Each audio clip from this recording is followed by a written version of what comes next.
Assalamu alaikum, everyone. Thank you for joining us for our second session in the series Inner Harmony Through Worship and Devotion with Sister Zahra Makke. This is a weekly event running every Monday throughout the Holy Month of Ramadhan, Inshaallah. We also have an event taking place every Thursday at 7 p.m. with Sayyida Zahra Makke. We're also excited to have Zahra with us for the first time. We had our first series in the event last week, and this week it's the second. So we hope that you've enjoyed and benefited from the last event, and our videos are being posted online for you to watch after as well, and to share with friends and family. We hope that you enjoy and benefit from the talk, and please don't forget to share with your friends and family now as well, if you can. Just before we begin, I'd like to give a brief introduction to Sister Zahra. Sister Zahra Makke is a graduate of philosophy from the American University of Beirut and is currently completing her master's in philosophy. She was born and raised in the United States and moved to Lebanon at the age of 19, where she currently resides. During Zahra's time in Lebanon, she pursued traditional studies at the Islamic Seminary alongside her academic work. Zahra's research interests include gender studies, Western philosophy, and traditional Islamic thought. She has most recently been engaged in life coaching women on embracing an Islamically rooted feminine identity in the modern world. I'd also like to ask, if you have any questions, don't hesitate to post them in the comments sections on Facebook or YouTube, and also you can private message us. It would be quite nice to generate a discussion with Sister Zahra. I'd like to welcome Sister Zahra for our second session.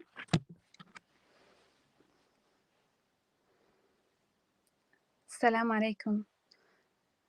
I think your call is muted.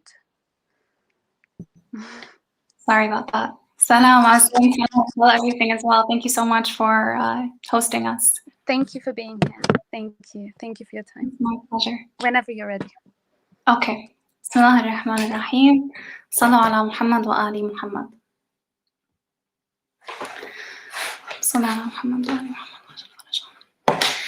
Assalamu alaikum, everyone. Inshallah, everyone is doing well. Thank you all so much for being here so that we can hopefully grow in knowledge with one another. Last week, we spoke about the fitra. We spoke about the human essence. And we talked about what is that thing that we all share with one another that makes us who we are. Basically, the essence of the human being, the nature of the human being.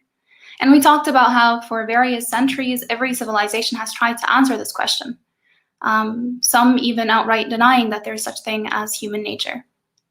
But then we offered Islam's response to the question of what constitutes humans as humanity, and we spoke about the fitra.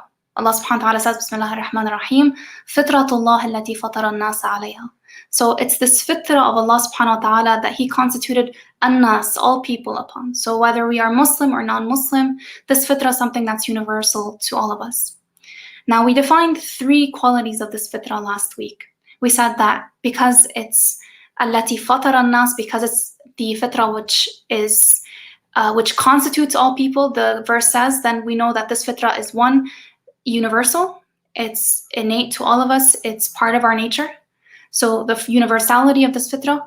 The second thing we spoke about was how following this ayah, Allah subhanahu wa ta'ala says, La tabdila li khalqillah, right after, there is no alteration in Allah subhanahu wa ta'ala's creation. And so we take from this that the fitra is something that cannot be corrupted, it cannot be changed. It is eternal. It's not something that you can ever lose, for example. And finally, the third element that we abstracted from this verse about human nature is that this fitra is a good fitra. It's a good human nature because it is fitratullah. It is a divine sacred nature. And had it been anything ambiguous, Allah subhanahu wa ta'ala wouldn't have said fitratullah. He would have said maybe fitratul insan or fitratul nas, and left the ambiguity as to whether human nature is a good thing or a bad thing, right? But He says outright that it's fitratullah, meaning this nature is a divine nature, it's a sacred nature, it's a good nature. And so this fitra is something which is constantly urging us towards good, to draw towards good. Now, we also explained that the fitra is what makes us who we are, yes, But how do we define the fitrah? What is the fitrah? And we said that the fitrah is nothing but a yearning. A yearning for what? It's a yearning for kamal mutlaq. It's a yearning for absolute perfection. Now, oftentimes people misplace those things in which they see perfection. And yes, so some people will locate that perfection in dunya, thinking that it will give them absolute happiness, it'll give them absolute prestige, absolute joy.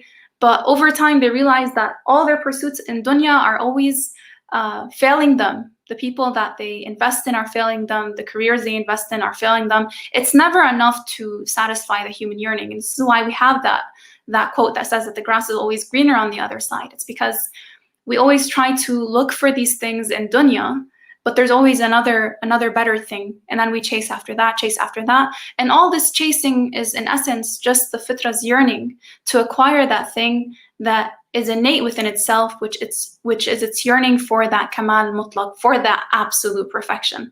And we underscored the idea of absolute perfection, because you can find pieces of goodness in this world here and there, but you and I don't want pieces. We want the whole thing. We want absoluteness. And that's only found in Allah subhanahu wa ta'ala. So we said that the entire world's yearning is actually just a motion towards God, whether they realize this or not, whether they acknowledge it or not. It is just a motion towards kamal mutlaq. It's a motion towards the divine. And this is sort of where we stopped last week. And we spoke briefly about why this good fitrah, this innate goodness that we all possess, is something that we find is lost in people. You find that how is it if this fitrah is innate to everyone, it's universal, it's good, and it's eternal, how does this fitrah become, how do you find that there are some people that are just really lost, really oppressive, really evil people in this world? So there's this valid question that comes in response to this. And to this question, we answer that the fitrah is always in between two things. We said it's between always the faculty of shahwa and the faculty of ghadab, these bodily faculties, the faculty of desire and the faculty of anger, this faculty of drawing away from. And sometimes these faculties, when they overtake the self and they govern the self without constraints, then they veil or they blind the fitrah. And we mentioned the Quranic verse, وَقَدْ خَابَ مَنْ دَسَّاهَا.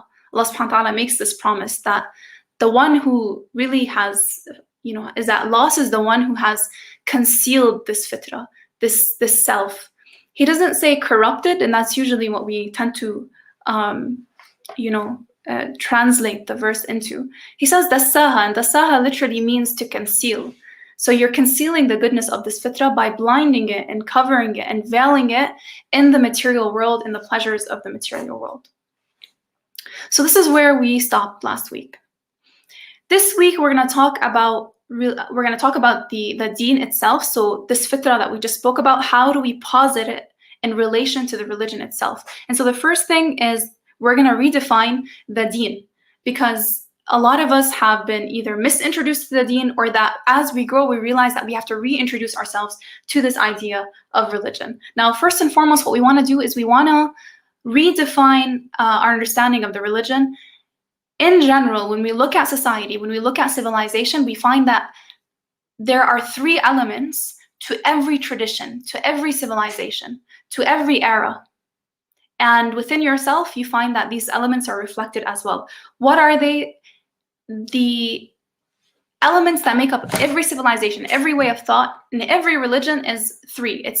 The first is worldview. How do you see the world? How do you encounter yourself and posit yourself in this world? How do you understand this wujud, this existence? Do you believe in a God? Do you not believe in a God? Is there a creator? Is there no creator? The questions that we pretty much grow up asking as children are these questions that later on constitute what we call worldview, the way that you see the world. And so you begin to ask the question of where did we come from? Where are we going? What's our origin? Does this life have a meaning? Does it not have a meaning?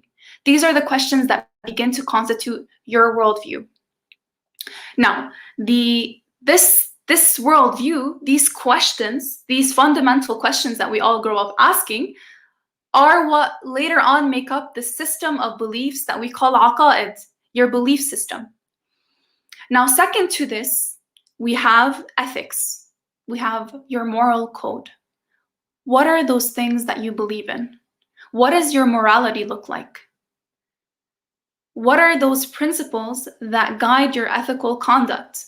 So these are questions you look either within yourself or you look in society. You'll find that every society has answers to these questions, whether it's explicit or implicit. So for example, within Islam, we have this idea of, we're principles of justice, principles of peace. These are part of our ethical code, part of our moral code. But even within our moral code, there's an established hierarchy. So even within these principles that we uphold as a society, as a religion, as a civilization, or as an individual, there's a hierarchy. Again, whether we realize it or not. So for example, right now we look at the world, we look at the phenomena of the world, and we look at the Arab countries today. And we're looking at all these Arab countries who are saying that they want to normalize ties with Israel. And what is it that they cite as their reason is that we want peace. We want to establish peace for this generation and generations to come. And likewise, we are people that want peace. Us here, we all want peace, right? But there's another principle that interferes at this point, and it's justice. We don't prefer peace over justice. When there is people who are being oppressed, we don't say that we're gonna, in the name of peace, look away from this oppression in order to establish, for example, peaceful ties. Now, what does this stance reflect? It reflects that even within our moral code, we establish a hierarchy between even these principles so that justice precedes peace. We don't overlook the oppression of the Palestinians in the name of establishing peace in the region with Israel, for example, because establishing justice is more important than reaping the fruits and the joys of having peace at whatever cost. And so even within this system, this moral code, there's a hierarchy, and it's upon every one of us to figure out what this hierarchy looks like for each of us. Finally, you have a system of law and legality. So the laws of a country, for example. So then every country, for example, like America, you want to look at America, America has a worldview. The country has a worldview. The citizens oftentimes have a worldview. Then they have an ethical code.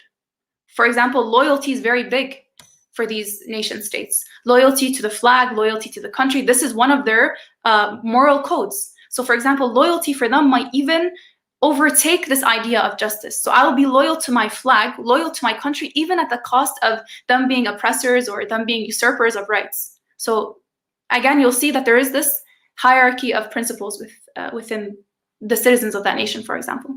Then finally, you get to the system of law and legality. What does it mean to be a good human being? And for example, America, it means to be a good citizen. It means to be someone who stops at the red light, who obeys the law in general. Your citizenship is what informs how good of a human being you are. You can be within your home doing the worst of worst. And so long as you stop on the stop sign, you're a good person under the moral code of that country, under the moral code of that law. So this is just to give an example of this, how this sort of three elements manifest. Now, Islam likewise has these three elements. But this is the way in which most of us understand these three elements. We see that, okay, we have a system of belief and worldview. So we have an entire philosophy. Does God exist? Yes, God exists. Why? We have philosophical proofs to prove that he exists. From these proofs, we understand certain attributes of this God. From these attributes of God, we have, for example, the attribute of mercy and justice. From the justice, we derive that if this God is just, then he must have sent me guidance because he wouldn't hold me accountable if he didn't try to guide me. Okay, from this justice, we get messenger. We get that there is prophethood. From prophethood, we get to imama, we get to risala. All this is just on the level of just establishing a worldview and proofs and moving forward with that. So from that, you have a worldview. Then you have the system of ethics, justice, how important justice is, establishing adala, how that's literally a pillar of our faith. And then we have, lastly, a system of law, jurisprudence, sharia. So finally, the sharia comes and establishes how our relationship with the world should be like. What is our problem right now in the way in which we introduce the deen to the community, the way we introduce the deen to ourselves, and oftentimes the way that we introduce the deen to children, is that we conceive of these three pillars, aqa'id, worldview, ethics, morality, and law, or sharia, as if they're like pieces of one cake, right? You have just equal slices, 33, 33, 33. They're just one thing. But no, that's actually not how we're supposed to conceive of the faith. When it comes to conceiving of the faith, Islam says you have to conceive of it not as a circle, you conceive of it as a pyramid. You see that the worldview is what underlies everything. So at the very bottom, that huge chunk, you have your nazariya, your look, your outlook on life, your outlook on the world, your philosophy of existence. Above that pyramid, above that chunk, what do you have? You have your ethics, what's your moral code? Finally, the pinnacle of it all of this culminates in what? In a system of law. In, okay, insan, you've accepted this is your worldview, this is your philosophy, this is your moral code. Finally, now that we've established all these things, now that we've established a moral code which honors nature, which honors the environment, for example, which honors the soul as something sacred, then you come to a system of law that Islam tries to implement for the self. It says, okay, now we establish what your relationship should be with your body. Now we establish what your relationship should be with your heart, with your mind. Then you go a bit further. Now Islam establishes what your relationship should be with your family or your immediate family, then to your government, then your relationship with the environment, with the tabi'ah, with nature, how that should be. Islam comes and delineates all of these different relationships and roles that now you have to play on the basis of what? On the basis of those two tiers which precede it. Now, what do we usually do is that we come and try to relearn the deen. But how do we relearn the deen? We learn it purely from a jurisprudential standpoint, or we introduce it to our kids purely from a system of do's and don'ts, halal, haram. But even when it comes to how we upbring our children, what does the Imam say? Leave them for 7 years. Does that mean that you're leaving them, you're not teaching them? No. Let them experience, let them build a worldview in those first 7 years. Let them ask the questions that we grow up and we become numb to, like, Baba, Mama, who created, everything? Why are we here? Why is nature nature? These basic questions. Why? Because in those 7 years, you're building an outlook for the child without the child realizing it. Then you can introduce slowly a system of do's and don'ts, halal or haram, because that's when the particulars of the faith will fall into place for the kids. Likewise for us. And this is why it's very difficult, right? When someone has an issue with the law, and you have this happen all the time, right? People will cite a problem that they have with Islam and say, well, look at this law that you guys have. But you, as someone who understands the background of the faith, the worldview of the faith, you know exactly why this law is in place. But it's like, how do you even begin to respond to this problem that they have in a particular law without saying, wait, before I even talk to you at the level of the law, let me just tell you the way that I see the world, the way that I encounter the world, what my moral code looks like. Then the law will begin to make sense. So this is the first thing, is that when we misalign the deen, a lot of times we do ourselves a big disservice, because what we do is we cause so much confusion and disarray and chaos within the self. Because whenever there's a deficiency in the way that we navigate these 3 tiers of the deen, it'll always show up within our salat, within our tafakkur, within our ibadah. Always. The confusion will always appear. And there will always be a lack of harmony if we don't harmonize between the law, between the worldview, and between the ethics and the moral code. And so that's one of the projects, is to create a harmonious perspective on the deen itself. Because when we fail to do that, what happens to the fitrah? The fitrah is drawn away. The fitrah becomes confused. The fitrah can no longer locate the beauty in the deen, because you're masking so much of the beauty by not introducing the faith to it in the way that it's right. So it turns out that what we do is we flip this pyramid and we limit the deen to just a code of do and don't do. And if you don't do, this is the consequence. And if you do, this is the consequence. So the deen, the ta'amul ma'ad deen, becomes a ta'amul that's based purely on transaction and not on a way of life, an outlook on life.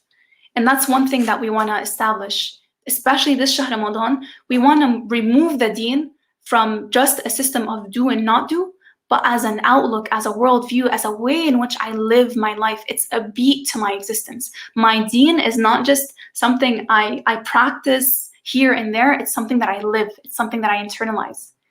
So that you don't feel like I'm someone who worships in the mosque, but when I interact with other people, I don't see how the religion has bearing on that. No, the deen is everything. It's all encompassing of your being. So we said that it's an outlook, and today, inshallah, we're going to talk more about this fundamental underlying outlook of how the religion sees the world and how it wants us to internalize this perception of the world around us. Last week, we spoke about what happens when the fitrah becomes veiled. We spoke about how when shahwa and ghadab, desires and anger take over the self, how it becomes veiled. But we didn't speak about what happens when it doesn't become veiled. When the fitrah is not a slave to the whims of the self, then what happens? So at this point in the journey, what you find is that you arrive at union with Allah subhanahu wa ta'ala. You arrive at liqa Allah. When the fitrah is free to walk as it seeks to walk and yearn towards that truth that it seeks to acquire, then it can beckon itself to that union with Allah subhanahu wa ta'ala. And this is why Allah subhanahu wa ta'ala says, Bismillahir Rahmanir Rahim, Ya ayyuhal insan, innaka kadihun ila rabbika kadhan famulaqih. You are toiling to your Lord, you're laboring towards your Lord. So the first thing is Allah subhanahu wa ta'ala is acknowledging that this journey is a journey of laboring. It's not easy. He's saying that I acknowledge that it's a toiling, kadh, it's a toiling in the self. So that's the first thing. He's saying, I know it's a journey that you have all of these challenges, you have all of these things that you have to overcome externally, even within yourself, and the deen is acknowledging that. So Allah subhanahu wa ta'ala is saying, okay, I know there's a toiling, but what does He reassure us? فَمُلَاقِي, you're gonna meet Him. So yes, you're toiling, you're going through this dunya, you're really trying to overcome the hawa, the passions of the self. Allah subhanahu wa ta'ala is sort of initiating that reassurance that you will meet Him. You will arrive at that destination, which is the finality of all of our struggles, and that one day, inshallah, we will finally be reunited with Allah subhanahu wa ta'ala. But we want that union to occur sooner than death. Mutu qabla an tamutu. Die before you die. Does that mean that, literally, no. It's that reunite, tear down the veils of the material flesh of hubbud dunya from yourself, so that you can meet with Allah subhanahu wa ta'ala before it's time for you to actually be forced out of this material body upon your actual deathbed and having to have that meeting in that way. And so this is what we want to strive for and actually acquire. And this is why also that when we talk about the fitrah, we always use the word freed. We use the word concealed, and when it's not concealed, it is freed. And it's because we want to reaffirm this idea that a lot of us might not have chains around our hands, but are very much enchained to our desires, to our passions.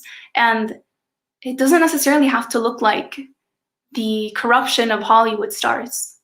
A lot of times people are enslaved to their love of money, their love of fame, their love of leadership, their love of self and self-interest. Some of the more subtle loves of self, loves of this dunya can take root in the heart, and these are, in my opinion, some of the most dangerous ones because they're so imperceptible to the self. And so the Prophet's mission was described as a mission of releasing people from their chains, to يضع الأغلال التي كانت عليهم, to remove the chains that they were enchained to. Obviously, we're not talking about physical chains, but the chains of the self. كم من عقل أسير تحت هوى أمير. How many times do you find an intellect that is enslaved to the passions of the self, the hawa, the want of the desires of the self? And we already spoke about what happens at that point.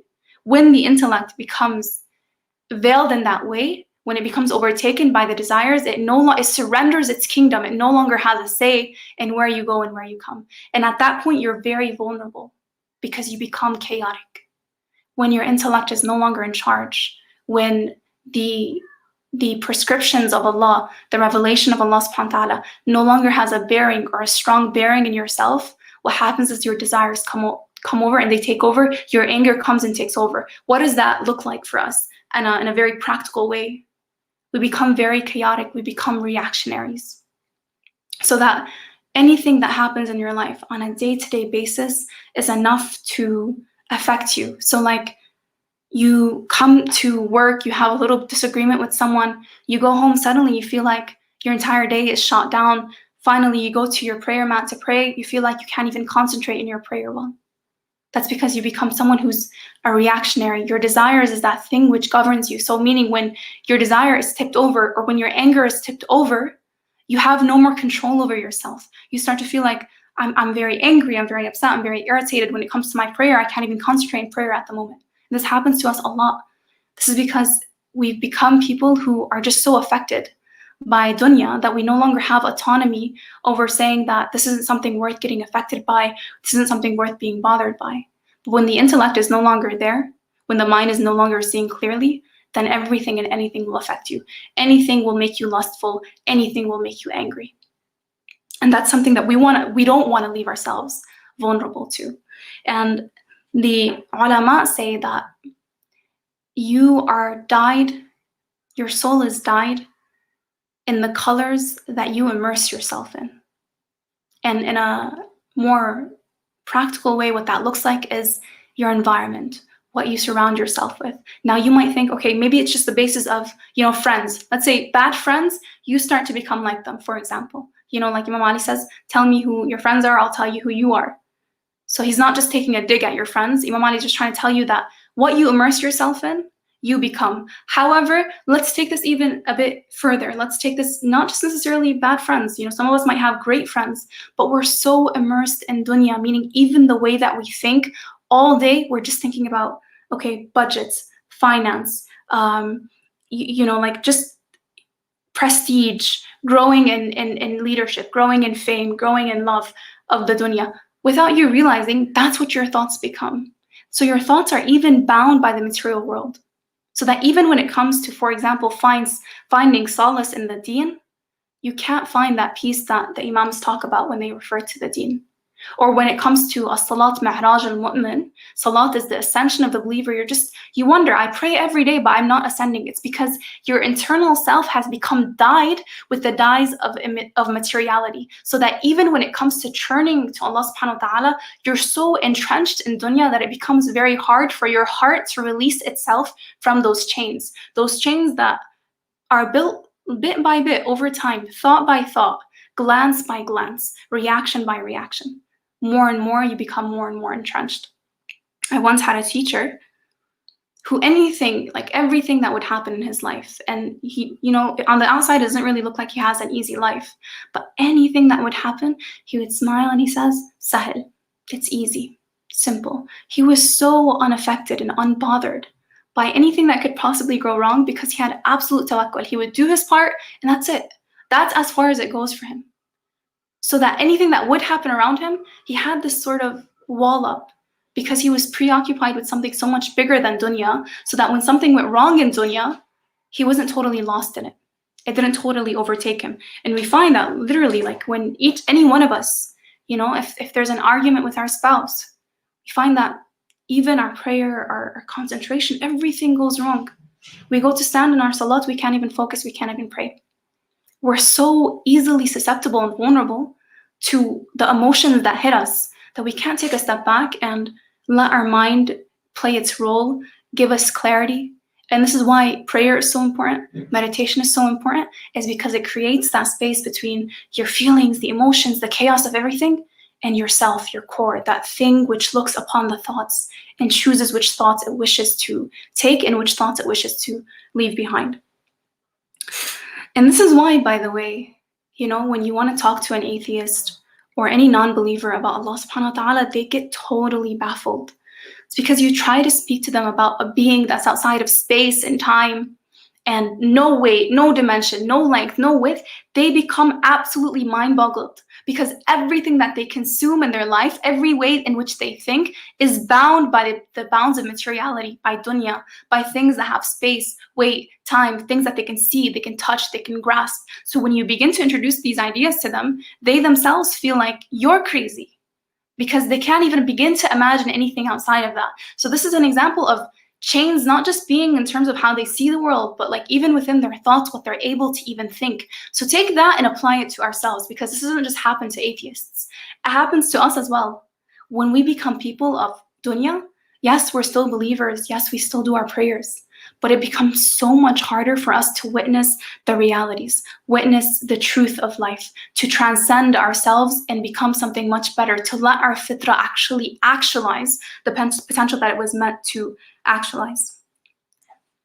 And that's why we said that, okay, at this point, what happens, what needs to happen is that Shara', the revelation, the intellect have to intervene and take back the reins and say that this is my kingdom, I'm in charge.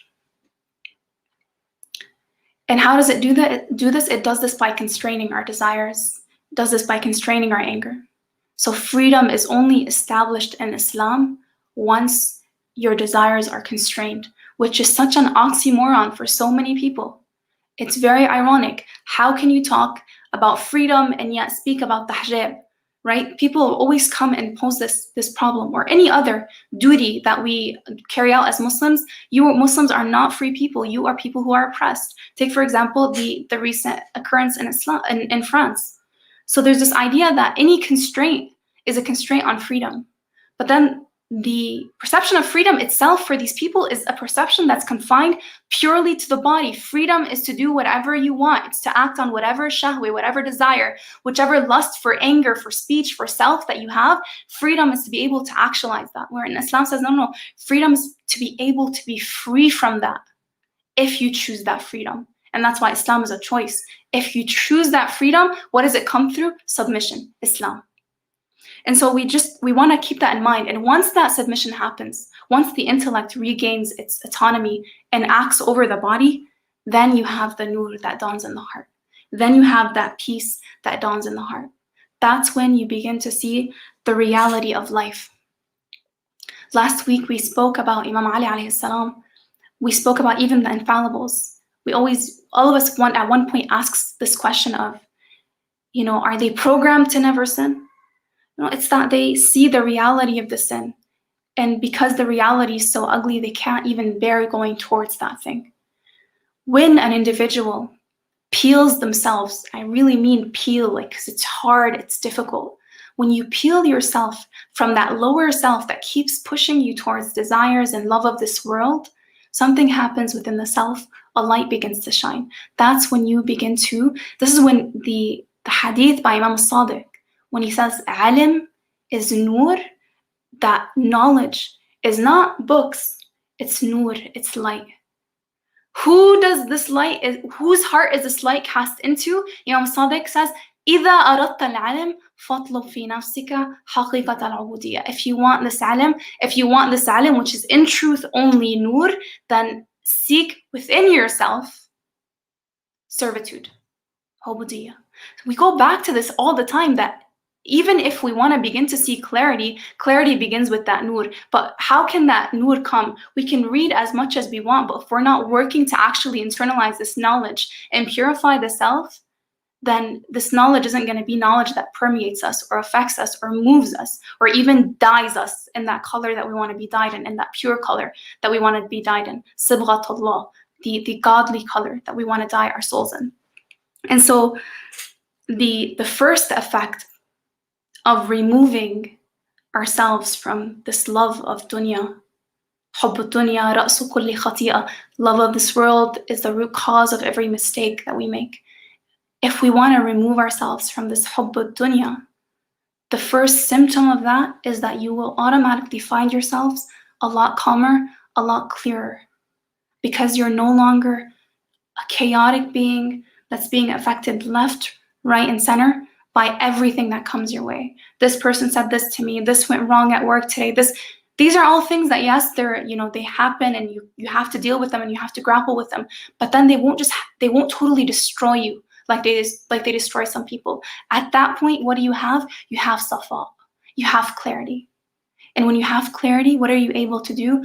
You're finally able to turn inwards, to turn to the inner meanings and live this life in accordance to the way in which it was supposed to be lived, which was a life of the bawat and the inner meanings, and not just being occupied with the shadows and the appearances of this material world.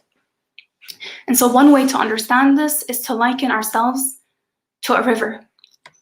How is a river? A river is always crashing and going and rocks, and it's just bumping into all these sorts of things. It's crashing everywhere. It's chaotic. And a lot of us are that river right now. But what we want to aim to become is that lake.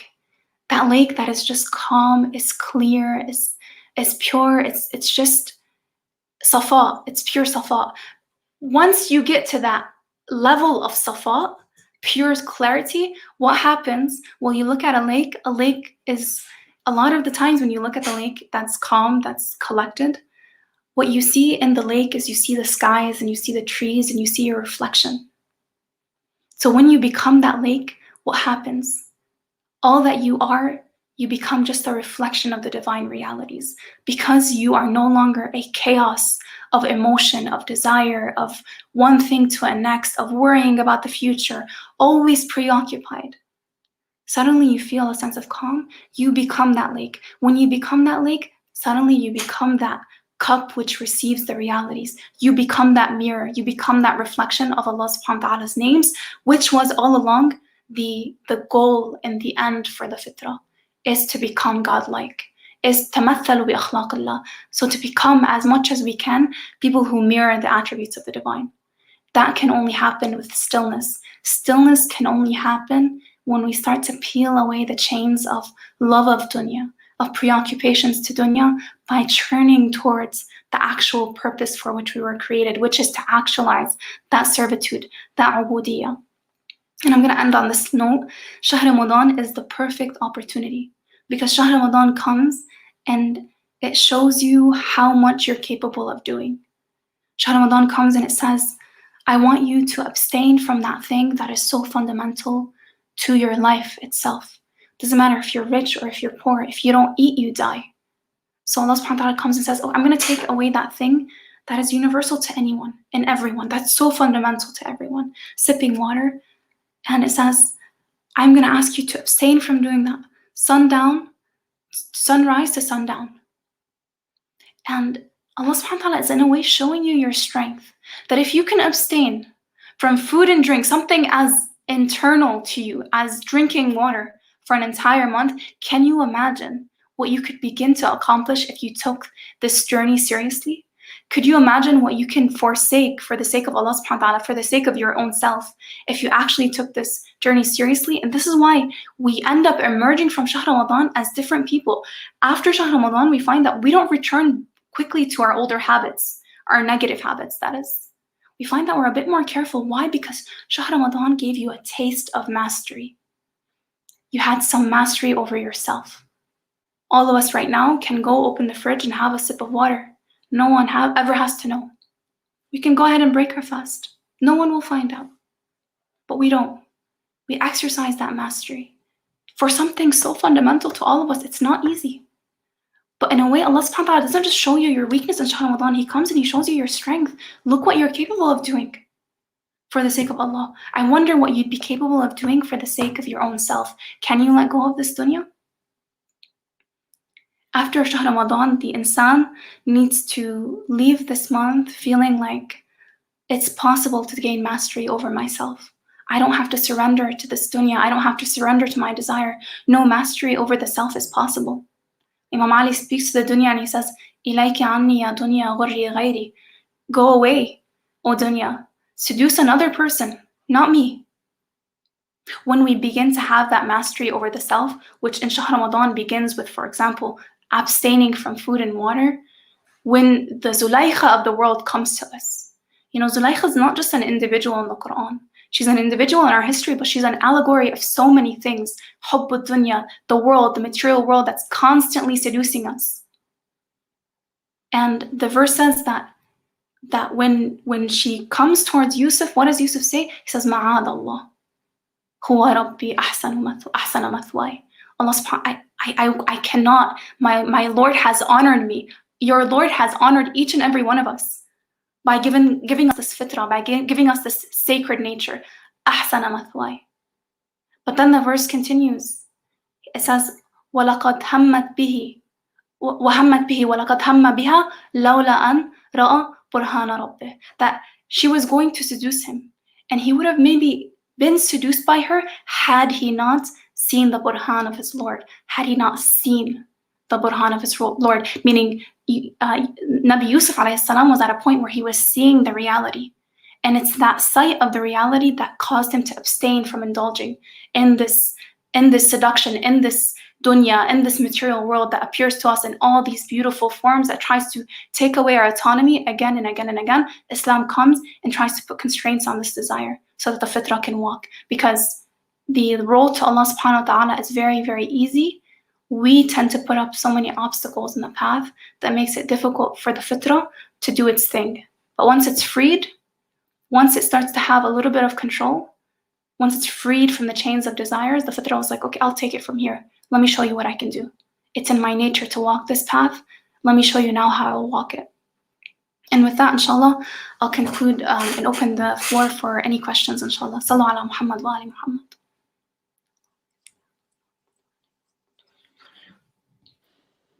Allah. Thank you, Sister Zahra, for your beautiful words and very, very touching talk. If anyone has any questions, please feel free to send them through now. Add them on the comments or send them DMs. The first question I have is a question from last week, and of course it's related to this week as well. One of the sisters asked, what's the difference between shahwa, desire, and a need? And how do you differentiate between the two? Like a lot of the time, you feel like you've earned something, you've earned this holiday, you've earned this, you've earned this, right to indulge or do something that, you want to do, to treat yourself basically. But how do you differentiate between the two, and how do you kind of train this self-discipline? No, it's a really good question, which is why when we talked about shahwa last week, we said that it's not a bad thing. It's what allows us to enjoy life. It's what allows us to engage in the halal pleasures. Shahwa only becomes an issue when it transgresses against the bounds of the intellect. So when it becomes too much. Let me give you an example. For example, eating your favorite food, that's not shahwa, right? But eating too much of your favorite food becomes gluttony. That's the differentiation, when it becomes too much. And everyone can sort of basically measure that for themselves. But another example is like, going on vacation. A lot of times we've earned it. A lot of times we need to get away, go into nature. That's fine. That's a positive form of shahwa. When it becomes a negative form of shahwa is when we begin to indulge to the point where we're not doing what we're supposed to be doing, what the intellect sort of dictates for us to do. And this happens a lot, where we become lovers of... Sorry, is the audio okay on your end? Yeah. Okay, sorry, because I'm just hearing an echo. But we become lovers of comfort and pleasure, so that even our responsibilities become neglected. So the bound between shahwa, positive shahwa, and then shahwa, which really takes us away from Allah subhanahu wa ta'ala, is precisely what the intellect sort of draws. Eat what you like, but eat until you're full and not beyond your full, because that'll take away from your spiritual progress. And if you do this enough times, this is going to affect again how you sleep later on. So like if you're continuously gluttonous, you're going to create this love of like food, of indulgence. It's going to trickle down into your love of sleep, your love of comfort, and even like how much you sleep, whether you sleep in or not. This also will trickle into other areas in your life, like how much you continuously indulge. It's like a domino effect, because you kind of give your shahwa more and more space to roam.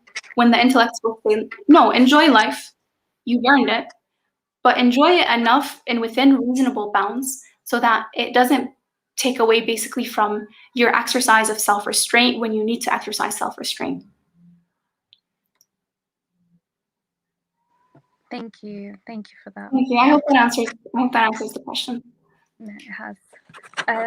If we have any questions from this week, so the first question we have, Assalamu alaikum. How do you then recommend we speak to non-Muslims when explaining our religion when they ask questions? You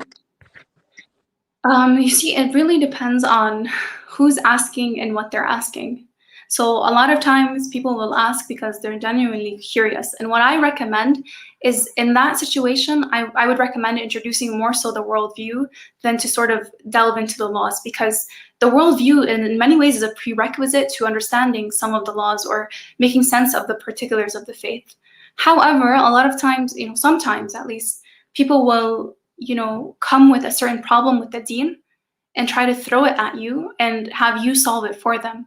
Like, these are obviously non-Muslims, but they're just trying to, for example, like put down the faith. At that point, that's when like you can introduce the faith in a way in which you're sort of giving the background, the philosophy, the worldview, but then the other person has also a responsibility to go out and seek those questions themselves. But what I've learned, and this is from sort of being in a educational setting where everyone around me is like either they're ex-Muslims or they're atheists, and a lot of times when it came to discussing like the Muslim faith, I had to make sure that I wasn't getting myself into discussions that I felt like were just fruitless, that were just about proving something or disproving something. And so I think it's upon every one of us to sort of know which person we're getting into this discussion with, and not just sort of always get into these different fights or arguments or these, Facebook, I see these all the time, these Facebook chats left, right, and center, to be careful. But when it comes to just generally talking to non-Muslims, I recommend always beginning with worldview, because I think when you begin with worldview, it becomes so much more understandable, and the faith becomes posited as truly beautiful, because there's so much misinformation out there that we really have a responsibility to try our best to like sort of draw away and clarify as Muslims. Thank you, Zahra. So, do we rely on willpower to free ourselves from the chains of desire? Are there any practical ways? Yeah. So like, obviously, you can't always think yourself into a more powerful state. And the way that we conceive of the self within Islamic philosophy and Islamic psychology is that you're not just a soul, you are a mind, you are a body, you are a heart. And one way to look at these three facets of yourself, because they're facets, they're not parts, are as windows into your soul. They're windows into your core. And so when you speak, your tongue reveals you. When the way in which you exercise your body reveals who you are on the inside. And so sometimes we can gain insight about how we are, who we are, where we're at spiritually by just, witnessing our like bodily acts. Like sometimes you'll do something or you're going to say something. And then you take a step back and you said, why did I do that? Like, why did I say that? I thought I was better than that. That's like a good caution for ourselves, because our actions reveal us, our tongues reveal us. So that said, we can't always, like I said, like think ourselves into like a powered state. But we can begin with the small things. And this is why I feel like mastery of the self should not be divorced from mastery of the body. And so what I would recommend is beginning with the small things, like beginning with scheduling your sleep, scheduling a meditation every day. This is one way in which you're sort of gaining control over your mind, gaining control over your thoughts, gaining control of your body, not being gluttonous, maybe exercising if possible. These are all ways in which you strengthen your determination, your azimah. So when it comes to even your spiritual self, because these are all going to have bearings on the determination that you exercise even within your soul later on. So once you strengthen these different facets of the self, what you're doing is, in the meantime, you're also strengthening your resolve. So it's something very, very real. It's something very practical. It begins with your food. It begins with, and like one way to like conceive of it is just thinking about Shahr Ramadan. How Shahr Ramadan is this powerful month. It's the month of Quran. And yet what Allah subhanahu wa ta'ala asked us to abstain from wasn't something theoretical. It was something very physiological. It's very real. It's food and drink. And that's because you emerge from this month with a renewed sense of determination that you can apply when it comes to your own spiritual diseases. That just exercising control over the food and the drink suddenly strengthened your resolve in a way where you find yourself not indulging in ghiba and talking about people and gossiping about people. You find yourself waking up for fajr. How? Just by exercising restraint on the level of the body for the sake of Allah subhanahu wa ta'ala gives you and generates that resolve to exercise that restraint when it comes to waking up for fajr or not indulging in oversleeping and things of that sort. Thank you, sister. I think that's the last question, or maybe not. how do we stay balanced with regards to desires? Again, is it just willpower? I find I either don't indulge at all in pleasures or overindulge. Yeah, I think that's a real problem, especially like, the all or nothing mentality. And I think that that's something that, you figure out, like with regards to balance, and especially with like being someone who takes life very, very seriously, this can also harm yourself, because you also want to indulge in the beauty of a life, the nature of life. Because I don't want us to say for a second, like, when it comes to love of dunya, it doesn't mean that we don't love things in dunya. Doesn't mean we don't appreciate nature or love our spouses, or enjoy the halal pleasures. That doesn't mean that way at all. Love of dunya is when that becomes the primary way. It becomes an end in itself. Your husband becomes an end in itself. Your wife becomes an end in herself. Your relationships become an end in themselves, when they're all supposed to be a means. So like, min ayatihi, Allah subhanahu wa ta'ala uses ayat to describe what the marriage is, meaning an ayah is a sign. What does a sign do? It points. Signs point you into another direction, or the right direction. So marriage is a sign that's supposed to point you to Allah subhanahu wa ta'ala, for example. So to not really see these pleasures, this love, as an end in itself is what we're talking about when we speak about hubbut dunya. It's about every love of the dunya that takes us away from remembering Allah, from dhikrullah, from remembrance of the hereafter. As opposed to, for example, overindulgence and treating things as ends in themselves. Now, how do you balance both that love and that, like, basically absolute abstinence? See, this is something that we encounter, like I encounter a lot as well, in terms of like just questions. Life can get very busy, and it can be very hard to like schedule time in where you're actually basically enjoying the halal pleasures, which is part of what we're supposed to do. Your day should be split up into enjoying the halal pleasures of Allah alongside getting sustenance and alongside worship. That's a hadith from, I think it was Imam al-Sadiq. So it's actually something we're supposed to incorporate in our day. My biggest recommendation is to actually pencil it in. Like, this is literally what it comes down to, because oftentimes, if you're someone who's very busy or you have a lot of work going on, if you don't pencil it into your schedule, sometimes it even comes down to like actually forcing yourself out. Like, like sometimes you'll have like a sahra with friends, and you haven't seen friends for weeks. You're so preoccupied. This can also hurt your soul. So sometimes I've had like situations where I literally make myself go somewhere, because I realize if I don't, I'm also hurting myself. So too much of something is bad, but nothing of halal pleasures is also very bad for the soul, because it's suffocating. And the fitra needs to also have like room to breathe and enjoy the halal pleasures. So my recommendation is pencil it in. Like, sometimes that's what it has to come down to, and that's okay.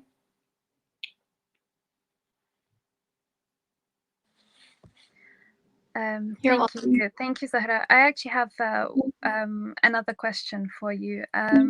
So on Saturday, Inshaallah, it's the first night of Layal al-Adr, and so after these discussions we've been having about desires and self-discipline, do you have any tips for us?